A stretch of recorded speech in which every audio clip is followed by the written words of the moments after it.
On continue évidemment à parler d'élections fédérales ce soir. Les conservateurs ont été défaits cette semaine sur la motion qu'ils avaient déposée, mais ils vont revenir à la charge. Est-ce qu'ils auront des appuis cette fois? C'est à voir. Entre-temps, le premier ministre François Legault, premier ministre du Québec, qui continue à se prononcer sur le sujet, fait l'objet de critiques. Je ne pense pas que M. Legault va nous dicter notre posture. Je pense que là-dessus, notre chef a été clair. Le seul chef qui veut qu'on ait des transferts de pouvoir en immigration d'Ottawa vers Québec, c'est le chef du Bloc québécois. Les trois autres chefs sont au même endroit que Justin Trudeau. S'il y a une question que vous vous posez en ce moment, c'est sans aucun doute, est-ce qu'il y aura des élections fédérales bientôt? Et si oui, quand au juste? Alors, vous n'êtes pas les seuls, je vous rassure tout de suite. La plupart des analystes politiques se posent la même question en ce moment. On en discute donc de ça et de plusieurs autres sujets avec notre panel de journalistes. Je vous les présente évidemment, vous les connaissez. Joël Denis Bellavance, chef de bureau pour la presse. Catherine Lévesque, journaliste au National Post. Geneviève Tellier, politologue à l'Université d'Ottawa. Alors, bonsoir mesdames, messieurs, puisque Bonsoir, vous êtes le seul homme sur ce plateau ce soir. Alors, si je vous pose la question, et peut-être qu'on vous la pose de temps en temps, alors c'est pour quand? J'imagine que vous savez de quoi il est question, évidemment, parce que c'est la question qui est sur toutes les lèvres. Vous le savez aussi, les conservateurs ont déposé une motion de censure. Elle a été battue. Ils vont revenir à la charge. On le sait également. Elle sera votée mardi prochain. Auront-ils des appuis? Ça, on ne le sait pas encore. La question qu'on se pose aussi, Joël Denis, c'est est-ce qu'ils reviendront avec le même libellé? Libellé un peu différent, mais le résultat va être le même, parce que je pense que tant que le Parti conservateur va essayer de proposer des motions de censure, il n'aura pas l'appui des autres partis pour une raison fort simple. C'est que M. Poilievre pratique la politique de la terre brûlée. En ce sens qu'au lieu de bâtir des alliances circonstancielles avec les partis d'opposition qui lui permettraient peut-être d'avancer une motion de censure et la faire adopter à la Chambre des communes, il attaque autant le NPD, le Bloc québécois, que les libéraux, de sorte qu'il se fait des ennemis un peu partout. Voilà. Alors, c'est difficile de demander à quelqu'un de vous appuyer à faire une démarche pour entraîner des élections fédérales, quand au passage, vous lui donnez quelques claques au visage. Donc, c'est un peu ce qui se passe à la Chambre des communes, d'où ma conclusion que M. Poilievre ne sera pas celui qui va réussir à renverser le gouvernement avec une motion de censure. Je vous prédis que ce sera plutôt le Bloc québécois qui va arriver à renverser le gouvernement. Pourquoi? Parce que M. Blanchette, le chef du Bloc québécois, sait, comment dirais-je, avancer ses dossiers sans mépriser les autres, sans attaquer personnellement les autres partis politiques. Et ça, je pense que c'est un élément important dans ce contexte où on veut défaire le gouvernement. On va reparler de cette question précise-là, effectivement, parce qu'elle est au centre, elle est au cœur de tout ça en ce moment. Catherine, est-ce que cette motion sera battue? Est-ce que vous pensez aussi? Je pense que oui. Je pense qu'on aura droit au même scénario que ce qu'on a vu cette semaine. Hein. Retour à la case départ? Retour à la case départ. Et puis, je pense que c'est quasiment comme un jeu pour les conservateurs. Eux, ils vont... Non, mais c'est vrai, il y a d'autres motions d'opposition, d'ailleurs, qui vont arriver durant la session d'automne. Donc, je pense qu'ils vont refaire le même jeu à chaque fois. Mais là, c'était bien clair. J'ai écouté un peu le débat aujourd'hui. Là, on débattait justement de cette deuxième motion de censure. M. Poilievre n'était même pas là. C'était M. Berthold qui entamait le débat. Et le Bloc et le NPD ont tenu à peu près les mêmes arguments, c'est-à-dire que le Bloc attend d'avoir des acquis de la part des libéraux. Ils ont certaines demandes sans quoi ils vont tenter de déclencher une élection ou de faire tomber le gouvernement, d'ailleurs. Et le NPD, c'est la même chose. Eux, ils attendent que l'assurance médicaments soit une réalité, donc ils ne sont pas pressés, eux non plus, d'aller en élection tout de suite. Geneviève, est-ce que les conservateurs vont continuer donc à refaire le même exercice, en espérant que ça fonctionne à un moment donné, mais ça va être battu à chaque fois? Êtes-vous d'accord avec ça aussi? Oui, mais ce qui va être intéressant, c'est à quel moment les motions de confiance vont arriver. Parce que c'est pas les conservateurs qui décident de la date où les motions de confiance sont déposées, c'est le gouvernement. Puis en ce moment, il y a un petit jeu qui est en train de se jouer. Alors, vous avez remarqué qu'il y a eu une motion la semaine passée, il y en a une autre cette semaine. Ils ont le droit à 7 motions au total, 5 pour les conservateurs. Est-ce qu'ils vont les enfiler coup sur coup pour s'en débarrasser le plus tôt possible durant à l'automne pour qu'à la fin, quand c'est plus incertain, il n'y ait plus cette carte-là pour l'opposition? Donc, ça serait une possibilité possibilités. Alors, oui, entre-temps, les conservateurs n'ont pas le choix. Ils doivent présenter une motion, ils doivent vouloir défaire le gouvernement. Ça fait 1 an qu'ils disent qu'ils veulent défaire le gouvernement, alors ils ne pourraient pas faire le contraire, mais ils sont un peu à la merci du gouvernement en termes de moment où ces motions-là vont être déposées. La grosse question, c'est à quel moment la motion du Bloc québécois va pouvoir être déposée, à quel moment la motion du NPD va pouvoir être déposée. Est-ce qu'on va en garder quelques-unes à la fin pour les conservateurs? On n'en a aucune idée. C'est le gouvernement qui décide de l'agenda politique. Et ça, c'est un peu étrange. On avait à faire des réformes. Il faudrait peut-être réformer ça parce que c'est pas normal que les partis qui veulent intervenir doivent attendre la permission d'un autre parti. Pour peut-être les défaire. Pour peut-être les défaire. Je vous pose tout de suite la question sur le Bloc québécois, Geneviève, justement, parce qu'on sait que le Bloc veut profiter de la situation pour faire avancer 2 dossiers qu'il considère majeurs, 2 projets de loi. Est-ce que le Bloc veut obtenir véritablement ces projets de loi ou force la main tout simplement au gouvernement, au Parti libéral, pour le défaire? C'est quel type de démarche? C'est la même, c'est-à-dire qu'il veut les obtenir pour montrer qu'il a forcé la main des libéraux. Maintenant, pourquoi est-ce qu'il s'est attardé sur ces 2 projets de loi-là? Il aurait pu demander autre chose. Au Québec, on l'entend, la question de l'immigration, mais ils ont décidé de ces 2 projets de loi-là parce que c'est jouable. Les 2 projets de loi sont déjà à la Chambre des communes ou au Sénat, sont en train d'être adoptés. D'ailleurs, c'est jouable dans le temps? Dans le temps, oui, effectivement, dans le temps. Si le gouvernement libéral se prononce rapidement sur ces enjeux-là et dit à ses troupes, oui, on va les appuyer, ils vont pouvoir respecter la date du 29 octobre. Il y en a un des projets de loi qui est au Sénat en ce moment. Depuis hier, le Sénat a commencé à travailler sur ce projet de loi-là. Il avait arrêté pendant quelques mois. Le vote de la 3e lecture à la Chambre des communes a commencé. Les discussions ont commencé aujourd'hui. Ça va se poursuivre sans doute la semaine prochaine. Donc, il va y avoir un vote à la 3e lecture. C'est là qu'il va y avoir la recommandation royale et que le gouvernement libéral va être obligé de dire publiquement s'il appuie le projet de loi. Donc, c'est pas le 29 octobre, c'est dans les prochains jours. Voilà. On ne sait pas encore quand, ça s'en vient, mais ça se fait très rapidement. Le Bloc doit aller rapidement. Alors, la façon d'y aller rapidement, c'est d'avoir des résultats concrets, c'est par le biais de ces 2 projets de loi-là. Après le 29 octobre, on verra, il y a plein de choses qui peuvent faire. Alors, rapidement, là-dessus, je peux vous dire que sur la question du projet de loi visant à protéger la gestion de l'œuvre qui est à l'étude au Sénat, j'ai écouté les audiences hier au Sénat et la réception est plutôt hostile envers cette mesure-là proposée par le Bloc, qui est exigée par le Bloc. Les sénateurs qui sont membres du comité ont tous émis de graves réserves par rapport à cette mesure. Pourquoi? Parce que ça aurait pour effet de ligoter les mains des négociateurs devant d'autres pays et même des fonctionnaires qui ont témoigné par après, on dit on ne veut pas avoir ça. Donc, est-ce que le Sénat va être à l'écoute de ce que demande le gouvernement Trudeau en la matière et le Bloc québécois par ricochet? Le Sénat, je pense qu'il va tout simplement mettre un haut là à tout ça, ce qui va donner l'argument au Bloc québécois pour passer à l'action et déposer une motion de censure éventuellement. Qui, celle-là, pourrait passer, Catherine?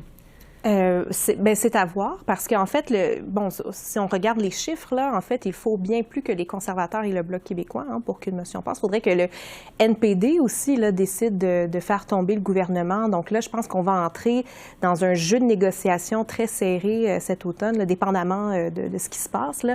Mais alors, ça doit se jouer en coulisses déjà, ça doit se jouer, oui. J'imagine qu'il y a des conversations en coulisses là, entre tous les partis.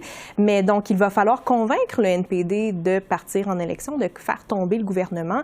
Et là-dessus, le NPD, si on met de côté là, toutes les considérations politiques, ils ont moins d'argent que les autres partis, ils n'ont pas vraiment beaucoup de candidats actuellement, donc vraiment leur organisation politique n'est pas tout à fait à point.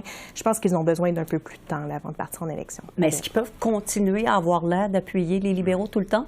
Ça va être difficile. Il va falloir éventuellement. Moi, il y a une métaphore qui me vient en tête, une image assez forte. J'ai l'impression que quand le prochain vote de confiance va survenir, le NPD va se réfugier sous le jupon du Parti libéral pour trouver refuge. Donc, va continuer à... Puis la grande inconnue, c'est justement ce que va faire le NPD. Et je pense que c'est pour cette raison que le Bloc québécois serait le parti qui pourrait peut-être convaincre le NPD d'appuyer une motion de censure si on inclut dans cette motion des propos, des éléments qui touchent l'avenir des programmes sociaux. Là, on pourrait, si on dit que l'avenir des soins de santé, par exemple, sont menacés par des coupures et où le gouvernement fédéral n'en fait pas assez pour assurer la pérennité du régime de soins de santé, le Bloc québécois pourrait peut-être embarquer dans l'aventure.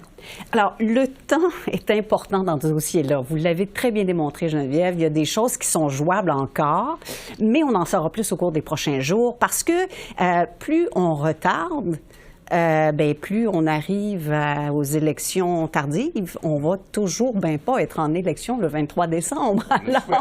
Alors, il faudra que ça se règle rapidement. J'imagine que ça se ressent tout ça. Là. Ça doit exercer une pression considérable sur les politiciens et politiciennes en ce moment-là. Oui, tout à fait. C'est pour ça que la date du 29 octobre est importante. Si le Bloc québécois l'a encerclé, c'est qu'il juge que, probablement, comme l'expliquait Geneviève, il y a des décisions qui vont se prendre, non pas le 29, mais avant le 29, pour que si on décide de partir en campagne électorale, ça se fasse probablement la dernière semaine du mois d'octobre. Ça nous amènerait à des élections fédérales autour du 25 novembre ou le 2 décembre au plus tard, parce que le Bloc québécois ne veut pas de campagne électorale pendant que les gens magasinent pour les cadeaux de Noël. Donc ça, c'est vraiment un élément important.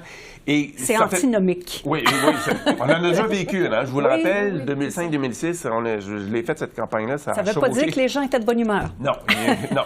Aller entendre des gens prononcer des discours pendant qu'on grelotte dehors, c'est pas nécessairement un élément qui invite les gens à aller voter. N'empêche, ça fait partie de la stratégie. On a encerclé certaines dates. Et le 29 octobre aussi, c'est après les élections provinciales en Colombie-Britannique, en Saskatchewan et au Nouveau-Brunswick. Et ça chevaucherait à peine une semaine, je pense, les élections américaines. Donc, on dégagerait le calendrier pour se consacrer entièrement à un débat national au pays avec une élection qui aura lieu le 25 novembre ou le 2 décembre. Est-ce que vous pensez aussi, Catherine, que c'est comme une espèce de date butoir, ça? Oui, c'est la date butoir. Hein, comme Joël Denis l'expliquait, c'est justement la fenêtre là, qui serait parfaite là, avant la fin de l'année pour avoir des élections. Parce qu'actuellement, ce qu'on voit des libéraux, c'est qu'ils sont... Je pense qu'ils pensent qu'ils ont encore du temps. Là, vraiment, quand on parle en coulisses aux libéraux, ils disent on parle avec le Bloc, avec le Bloc québécois. On a des discussions.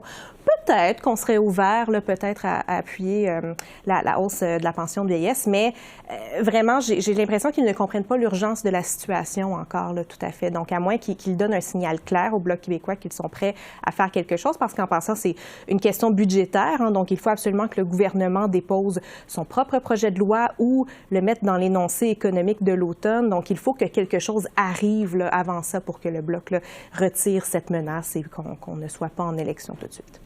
Est-ce que tout ça, Geneviève, fait pas une pression indue et finit pas par jouer sur le ton des échanges en Chambre? On a promis qu'on allait être un peu plus civilisé, si on peut dire. On se rappelle comment la session s'était terminée au printemps dernier, au début de l'été.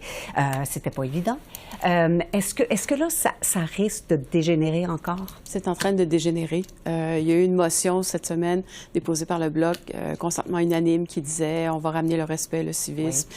Ça n'a pas pris 24 heures que c'est oublié. Et c'est oublié à chaque fois. Hier, il s'est passé quelque chose. À la fin de la journée, on avait l'impression que les députés disaient OK, on est peut-être allé un peu trop loin. Ça recommence aujourd'hui. On est en campagne électorale. Qu'elle ait été déclenchée ou non officiellement, on est dans cette atmosphère-là. On essaie de marquer des points. Ah, ça, c'est intéressant ce que vous dites, parce qu'on est en campagne et c'est une campagne un peu acrimonieuse quand même. Bien, c'est parce qu'à la différence d'une vraie campagne où la Chambre ne siège pas, là, elle siège. Alors, on a un outil supplémentaire où on peut se montrer, puis essayer de marquer des points, puis de faire mal paraître son adversaire. C'est exactement ce que Justin Trudeau a essayé de faire hier. C'est exactement ce que les autres partis essayent de faire aussi. Ce qui m'avait surpris, c'est la première intervention de Pierre Poilievre la semaine passée, la période des questions. Il ne parlait pas à Justin Trudeau, il parlait aux Canadiens. Il regardait la caméra comme s'il était en campagne électorale. Ça a commencé à ce moment-là, puis ça va se terminer quand on va déclencher officiellement les élections. Et là, en étant sur la route, peut-être que le ton va baisser un petit peu parce qu'ils ne seront plus dans la même pièce ensemble en train d'essayer de marquer des points un envers l'autre. Je vais vous amener sur un autre sujet aussi un peu en parallèle. Là, le premier ministre du Québec, François Legault, qui s'immisce dans ce dossier et qui est critiqué de part et d'autre au Québec. Est-ce que, parce qu'on a l'impression qu'il fait pression, est-ce que ça risque de jouer sur l'électorat au Québec, ça? Pas du tout. Non, pas du tout. Non, parce que François Legault a déjà lancé un appel semblable durant les élections de 2021, invitant les Québécois à se méfier des partis centralisateurs, comme il le décrivait le NPD et le Parti libéral, et d'opter pour le Parti conservateur. L'appel n'a pas été entendu. Le résultat a été essentiellement le même pour le Parti conservateur. Il reste que M. Legault, je pense, encore une fois, jouer sa crédibilité en faisant une telle intervention, parce que il dit aujourd'hui qu'il ne voulait pas favoriser le Parti conservateur, mais si vous voulez si vous pressez le Bloc québécois de défaire le gouvernement Trudeau pour provoquer des élections, alors que les sondages favorisent les conservateurs, 1 plus 1 égale 2, même politique. Et ça fait en sorte que M. Legault, je pense, nuit davantage à son gouvernement, parce qu'à l'heure actuelle, le gouvernement Trudeau est toujours en pouvoir. Il y a des dossiers qui nécessitent la collaboration entre Ottawa et Québec, et là, il y a peut-être un mur qui vient de s'ériger, là. Et donc, je ne pense pas que c'est dans l'intérêt de M. Legault d'agir de la sorte. Il critique souvent le gouvernement fédéral de se mêler des affaires du Québec. Là, lui a pratiqué l'inverse. En se mêlant des affaires du gouvernement fédéral, il n'aurait pas dû aller là. Et est-ce que ça peut aider la cause du Québec ou ça peut juste nuire au Québec, ça, finalement? Ouf, bien certainement, ça nuit à M. Legault, hein, parce que justement, il joue sa crédibilité. Bon, il l'avait déjà fait une fois lors de la campagne de 2021. Et puis, en fait, en se promenant sur le terrain, les électeurs disaient, ben, il ne me dira pas quoi faire. Puis bon, voilà, je n'irai pas voter conservateur à cause de ça. Alors, bon, tu sais, je trouve que M. Legault s'est un peu peinturé dans un coin vraiment parce que, bon, d'un côté, il ne veut pas Justin Trudeau, mais il ne veut pas Pierre Poilievre non plus. Et puis, il s'est mis à dos le Bloc québécois. Donc là, il n'ira certainement pas se lier à Jug Meeting. Il lui reste pas grand allié, disons. Elisabeth May, attention. Ah oui, il y a Elisabeth May, c'est vrai. Alors, il faut vraiment qu'il fasse attention, finalement, à ces déclarations publiques. Et puis, franchement, M. Legault, d'ailleurs, il dit ça en public, mais en privé, il paraît que les ministres tentent de ficeler leur dossier là, avec le gouvernement de Justin Trudeau avant qu'il y ait un changement d'élection. Donc, voilà, c'est pas tout à fait le même message qu'on a en public et en privé là, chez les libéraux. Geneviève, vous avez parlé d'ingérence étrangère, ce dossier si important, les travaux ont repris cette semaine. On peut s'attendre à quoi comme résultat des audiences, là? Malheureusement, c'est en train de passer complètement sous le radar parce que tout le monde regarde ce qui se passe à la Chambre des communes, surtout à la période de questions. On regarde les joutes. Pour certains, c'est divertissant. Pour d'autres, c'est déplorable, mais on les regarde quand même. Et des dossiers importants, on n'en parle pas. On ne dit pas à la Commission, via les médias, qu'est-ce qu'on pense qui serait intéressant ou utile d'explorer un petit peu plus. Et donc, tout le monde ne s'en occupe plus. Et ce qui va arriver, en plus, avec le déclenchement assez rapide des élections, c'est plus que probable, on n'aura pas le temps de mettre en place les mesures nécessaires pour corriger l'ingérence étrangère. Donc, on va avoir une prochaine élection fédérale qui pourra encore une fois être teintée d'ingérence étrangère. Quand on veut compter le cynisme des électeurs, il faut prendre ce dossier-là rapidement puis il faut le régler et on ne le fait pas. Donc, crise de leadership. On avait lancé cette commission tambour battant, grand renfort de publicité. Et on n'écoute pas vraiment. C'est complètement parti du décor. Je veux saluer Joël Denis qui a écouté, qui nous a rapporté certains faits de la commission, mais on s'en occupe très peu parce qu'effectivement, on a moins de ressources et les préoccupations sont ailleurs. Joël Denis, justement, est-ce que vous êtes à peu près du même avis? On est en train de passer à côté de ce dossier, mais qui était crucial. On va revenir à une plus grande attention de la Commission. Pourquoi? Parce que Justin Trudeau doit témoigner à nouveau d'ici la fin octobre devant la Commission s'il n'y a pas d'élection fédérale déclenchée, de même que la garde rapprochée de Justin Trudeau, des ministres. Donc, à ce moment-là, je pense qu'on va remettre les projecteurs sur la Commission. Il reste qu'il y a des travaux. Les travaux sont quand même importants. On met en lumière certains problèmes qui existent encore au sein des partis politiques, notamment les assemblées d'investiture qui, selon la commissaire Hogg, dans son rapport préliminaire déposé en juin, disait que c'était le maillon faible de la démocratie canadienne parce qu'il n'y avait pas de règles uniformes qui permettaient de gérer qui était membre et qui pouvait voter. Et donc, ça ouvrait la porte à l'ingérence étrangère. Il y a des réformes importantes qui doivent être adoptées à cet égard, mais les partis politiques refusent, bec et ongle, de se prêter au jeu. C'est déplorable parce que c'est la démocratie canadienne qui va en souffrir à long terme. On aurait pu continuer longtemps, mais on va se laisser là-dessus. Ça nous permettra d'y réfléchir encore un peu. Merci beaucoup à vous trois d'avoir été avec nous ce soir. Merci, Catherine. Merci.